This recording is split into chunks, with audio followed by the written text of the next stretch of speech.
Hi, and it's welcome from Pat Duckworth, the author of Hot Women Rock, How to Discover Your Midlife Entrepreneurial Mojo. And I'm just all ready for the next talk with another fascinating entrepreneur. So my guest today is a resilience expert, a speaker, an author, an executive coach. She shows stress professionals who are up against a challenge how to energize their next win, whether they're on a roll or in a hole. Over 10 years ago, she shifted from a 25-year scientific career cleaning up environmental hazardous waste sites, and now she helps clients to de-stress and clean up toxic thoughts and feelings and beliefs and habits that contaminate their path to success. Clients across 3 continents say her keen intuition, judgment-free approach, practical systems, and energy techniques all help them release frustrations and blocks so that they can have what they really want. How good is that? So it's a big welcome to Wini Curley. Hi, Winnie. How are you today? Hi, Pat. I'm very well, thank you. You're looking good. It's lovely and bright. It's really nice. A nice day here today. It's very a lovely spring day. Yes. So tell me about that early scientific career. Did you leave school and get straight into that side of things? I did. I went from undergraduate school. In college, I was a chemistry major, and then I went into graduate school. I have a PhD in biochemistry and toxicology. And then I went right into a postdoc and doing basic research. And then I transitioned into applied science, where I was working on the environmental cleanup. And I did that. What I was valued for as a young person was I was a smart kid. I was the science geek, the math geek. But at the same time, I was also a theater geek. So there was kind of right brain, left brain stuff going on. But what was valued about me was my intellect and how smart I was. And so I just, kept going on that path. And yeah. So what attracted you about the chemistry side of things? What kind of drove you in all of that? Well, I think when I look back at that, I think about it and it's problem solving. So I think I'm just a problem solver by nature. And so chemistry, when you study chemistry and when you do chemistry lab work, it is addressing a particular problem. How are you going to solve it or understand it through chemistry? But I think it was, that's a little different than literature or some of the other things I could have studied. And I liked almost all my subjects, history or whatever, but I think it was the problem-solving nature of science that really attracted me. Yeah. So what then was the trigger for you to transition into doing something that's so different? Well, there were 2 actually things that happened because I was an environmental consultant. So that meant that I did a lot of writing of my findings. I wasn't just doing basic research. So I was having to communicate and do those kinds of things for 30 years. And on the same time, I was on my own personal development path. It was kind of my hobby or what I would do with my own time.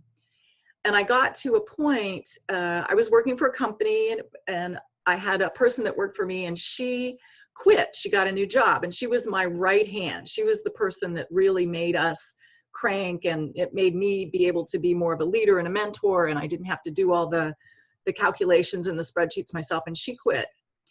And I was looking at resumes, going through, I'd done it several, many times to hire people, and all of a sudden I had an integrity moment. Oh. Because what happened was she got a job working for a government agency where she got paid more than in the private consulting business, which is backwards. Yeah. And the reason for that was the company we worked for was good. It wasn't a bad place to work or anything, but their main core business wasn't what we did. It was what we did was kind of a side support to what their main core business was. So we weren't valued in the same way as we could have been in other places in the marketplace. And so she got a better job for a government agency. And I was looking at these young people, thinking about what I could say to them to attract them. And I was going to have to say things like, this will be a great job for you. I knew I could be a good mentor. I knew I could teach them. But career-wise, I needed middle-level people, not beginners. It was not a good career move for them. And I couldn't do it. Yeah. And I've been thinking for years about going out on my own in environmental consulting. So that flipped the switch for me to do environmental consulting.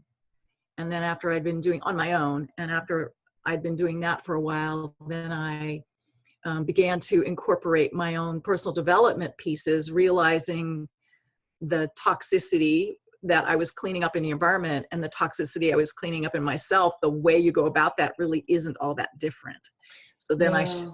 into the more personal development resilience work. It's a great metaphor, isn't it, of cleaning up, problem solving. Were you able to bring what you'd learned from that early part, that scientific part, into that new coaching, mentoring Mm-hmm. side? Absolutely. I think one of the things that was really, and I've actually looked back at this thinking, how did all of that prepare me for where I am? It seems like, way opposite than it should have been, but it really did prepare me because one of the things I had to do in my environmental work was present results to people that might frighten them, right? Because there's contamination, there's a problem. I was a risk communication expert as well as a risk assessment expert. And so I would have to say, here's what you can or can't, well, here's what you do or don't need to worry about, the water you're going to drink or the air, whatever it was. And so I had to learn to communicate clearly about things that are difficult to hear sometimes and do it in a way that doesn't raise the fear beyond what's actually appropriate for the condition. And so that skill really applies in coaching.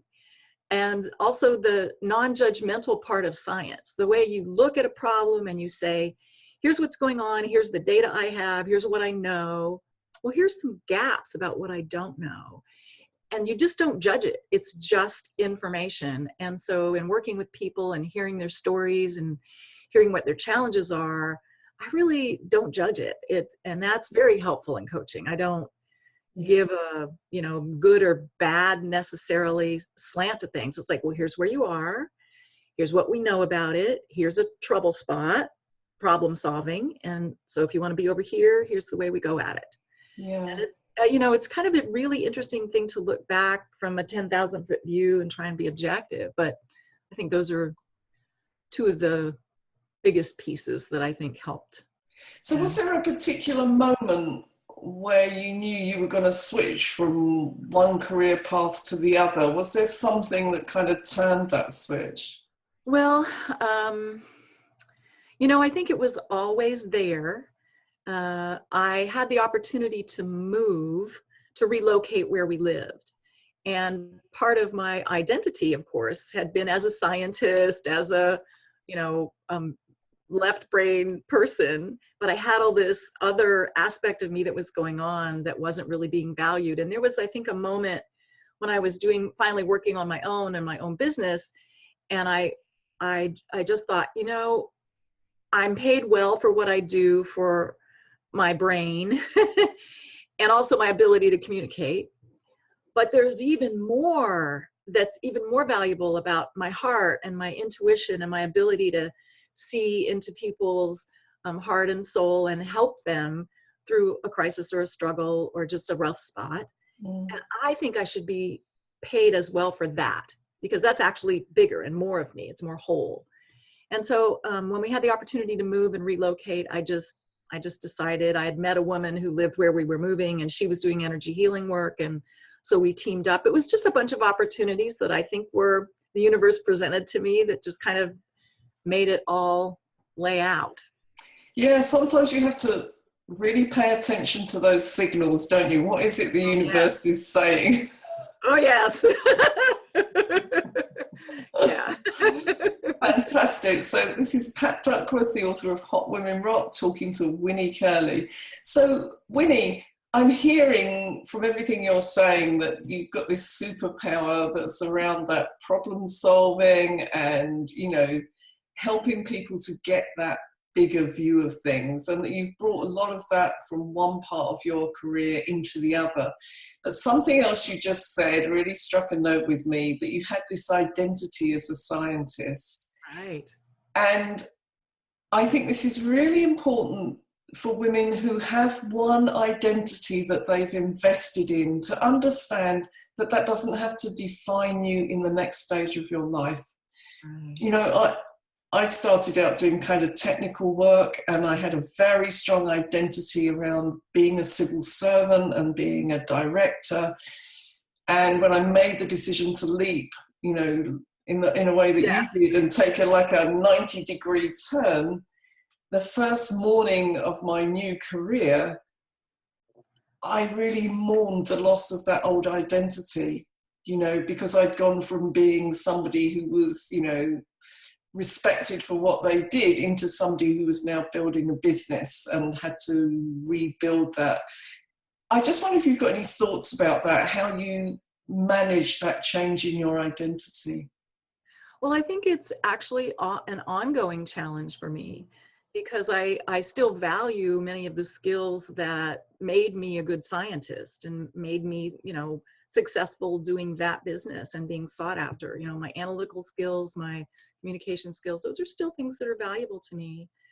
But now, most everybody that I know here knows that I'm a coach and knows that I work with people. And so the interesting thing is, though, that when I speak and I, you know, try and build my business and get opportunities to speak, when I say that I'm a scientist and have a PhD, it gives me some credibility, even though that's not what I'm talking about. Yeah. And so I realized that my identity for presenting myself to other people is all of me. It's not just that one part of me. And now that I recognize it, then they can recognize it. And now that I'm willing to own it and share it in that way, then it's possible for them to see it.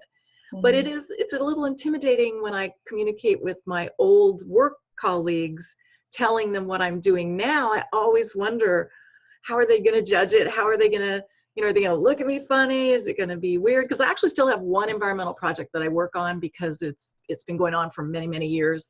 And I'm just kind of like a senior reviewer on it. But they know what I'm doing, so it's quite a shift.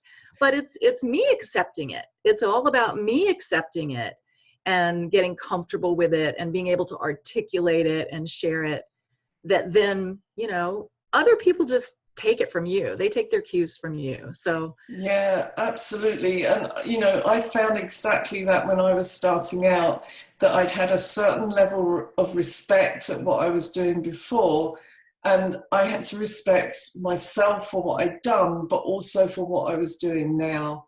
You know, I had to not downvalue it and say, oh, well, you know, I'm a hypnotherapist, but I used to be a, you know, in order to say, oh, look, respect me because I was this, you know. You need them to respect both identities. Right. Absolutely. Yeah. You don't, you know, it's like downplaying the new part because it's new and it's unfamiliar. And maybe you haven't built that respect. I mean, I'd worked with a few clients and they had a great experience, but that wasn't how I was known in the world yet.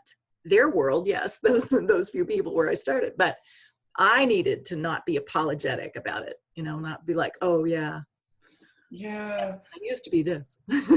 Yeah, absolutely. And that whole thing of using all of those skills in the new, you know, for some women, they might have spent the early part of their career at home or doing part-time work.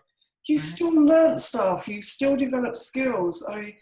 You know, if you spend time at home with children, you learn negotiation skills, you learn, you know, planning skills, you learn organizational skills, time management. Right. And it's respecting that, because the person you are now is built on everything that you've learned, and you're going to bring that into the business. Absolutely. Multitasking, you know, all those things, and dealing with difficult people. And, you know, if you've got teenagers or you've got kids that are real, you know, strong-willed, that's, you know, those are all really valuable skills. Yeah, and they're all transferable into what you do. So never disregard or downrate the skills that you've had before, because they're going to be important to you. So, you know, some women watching this may be just thinking about making that leap. Have you got a piece of advice for them? Well, because I kind of leapt twice, but I Yeah. think about the thing that was really crystal clear to me and in my face about doing that first step out just to having my own environmental consulting business. I had a lot of beliefs about how that was going to be hard and it was going to be a financial hardship. And so really, I guess there's two key things. Watch your beliefs. Don't create it being harder than it needs to be. And yes, it takes work and focus and you need a plan and all those things. But I found that it really was not that hard. What was most important for me to do is the second thing that I want to say is ask for what you want and need and allow yourself to be supported. I had a friend who went out on his own maybe 3 or 4 weeks ahead of me. It just happenstance came that way. And he had figured out where to get insurance. He had figured out what accounting program to use. He referred me to an accountant.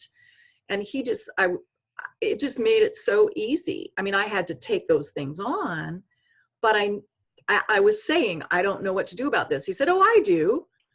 And I also had to ask my clients if they would continue to work with me. That was the base of my business. That was the scariest thing for me, to say, would you be willing to work with me when I'm on my own? Because I didn't know what they were going to say. And what they did say was, well, what took you so long? We wondered when you were going to do. I'm like, really? So, don't make it harder than it needs to be. And it is a challenge, but it's about your beliefs. Yeah, And then ask for and receive support. Yeah, I can't think who I was talking to, and I think I referred to myself as a solopreneur, and she said, don't even say that word, because what you're programming into your brain is that you're on your own, you're solo, and you're not solo. There are people around you supporting you. Don't say that word. Yeah. And I thought, well, that's really an interesting piece of advice, because we say these things to ourselves, they code into our beliefs, and now our brain's going, well, this is a bit scary because I'm all on my own, flying solo. Well, and it feels that way when you're sitting at home trying to make calls to people and reach out. And you are making calls to people and reaching out. So there's somebody on the other end of the phone, there's somebody on the other end of the email. I mean, I often teach in my classes about resilience. There's very little that you do alone in the world. If you live in a house in the woods where you built it yourself, you made all your own furniture, you grow all your own food, there's no internet, you're not watching this, and you don't, there's just very little in the world that someone hasn't supported you in some way. Somebody made the chair I'm sitting on. Yeah. Somebody, there's support all around you if you choose to see it that way. Yeah. And there's people you can create for yourself, for sure. And is that support bit a really important part of the resilience that you're teaching them? It is. One of the key things, I have like a 5-step process that I take people through, but one of the steps is reach out. And that means that you actually have to put out there what you're wanting and needing. And there's a whole dynamic between receiving and giving that goes on in that reach out piece that you need to really be aware and open your channels to receive. So especially if you're going on an entrepreneurial journey, you need to really get an understanding that giving and receiving are not separate. They're two halves of one whole. If I give you a gift, Pat, my satisfaction and enjoyment and joy of that is greatly tied to your ability to actually receive it and say, thank you, that's great, versus, oh, you shouldn't have, to kind of stop the energy. So when you're an entrepreneur, be open to receiving support, clients, contracts, money. It's critical. Yeah, and receiving compliments. Yes. At times I have to stop women in their tracks. So we say, hey, you're looking lovely today. And they go, oh, this old thing. I've had it for years. Yeah. I didn't pay much for it. There's a bit of a hole in the back, and you have to go, right, now stop there. I just gave you a gift and you just threw it right back at me, just take the compliment and go, thank you, I'm feeling pretty good today, actually. And then the other person feels good and you feel good, and that whole, we both know this phrase, cycle of reciprocity, that you get given something and you're giving back, and it's all going round in a big circle. Even if you only say thank you, it's Absolutely. part of that cycle, and we need to keep it going round.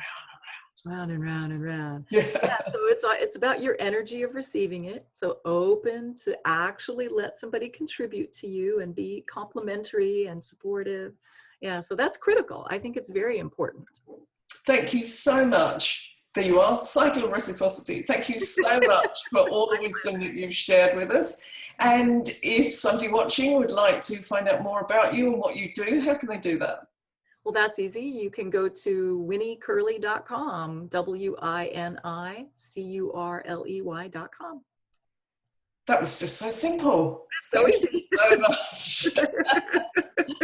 And thank you to everybody for watching, and keep watching out for more of these interviews with these wonderful entrepreneurs. If you don't understand about beliefs and identity and everything we've been talking about, you can contact me, pat@patduckworth.com, and I look forward to seeing you for the next one. Thank you, Wini. Thank you.